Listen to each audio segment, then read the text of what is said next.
Il y a un texte de Ionesco, ce grand dramaturge, qui est intitulé « Je cours après la vie ».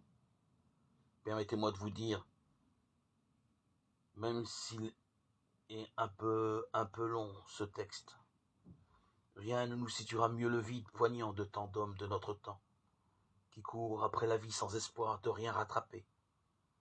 La misère de tant d'hommes, véritables miséreux du monde, même s'ils sont en apparence puissants, tournant comme des cosmonautes égarés dans l'espace, jusqu'à épuisement de leur oxygène.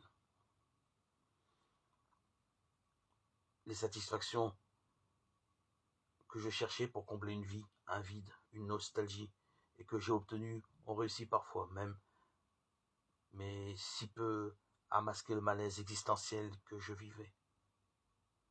Elles m'ont distrait, mais elles ne peuvent plus le faire. Les douleurs, chagrins, échecs m'ont semblé toujours plus vrais que les rencontres ou le plaisir. J'ai toujours essayé de vivre, mais je suis toujours passé à côté de la vie. Je crois que c'est ce que ressentent la plupart des hommes.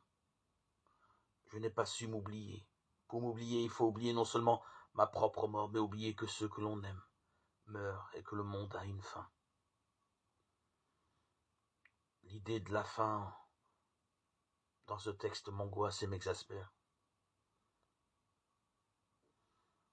Je n'étais vraiment heureux que saoul, dit-il. Hélas, l'alcool tue la mémoire et je n'ai gardé que des souvenirs brumeux de mes euphories. La vie est malheur.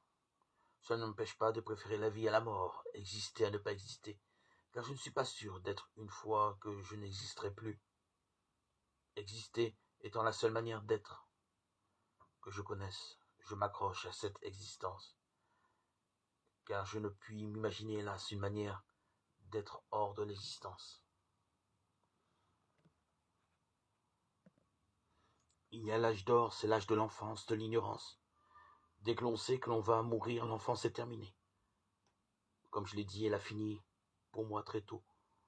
On est donc adulte à 7 ans, puis je crois que la plupart des êtres humains oublient ce qu'ils ont compris, retrouvent une autre sorte d'enfance qui peut se perpétuer, pour certains toute la vie, pour très peu.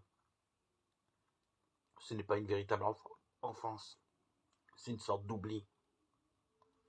Les désirs et les soucis sont là, qui vous empêchent de penser de la vérité fondamentale. Voilà, me semble-t-il, le cri de désespoir d'un homme.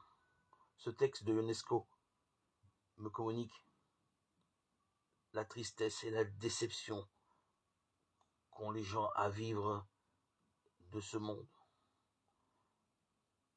à travers la chair, les plaisirs charnels.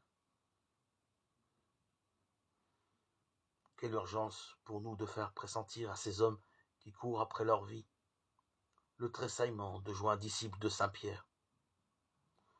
Notre rôle à nous qui savons qu'il n'y a pas d'autre nom que celui du Seigneur Jésus, c'est de préparer ces rencontres, d'aider véritablement à ces rencontres. Préparer les hommes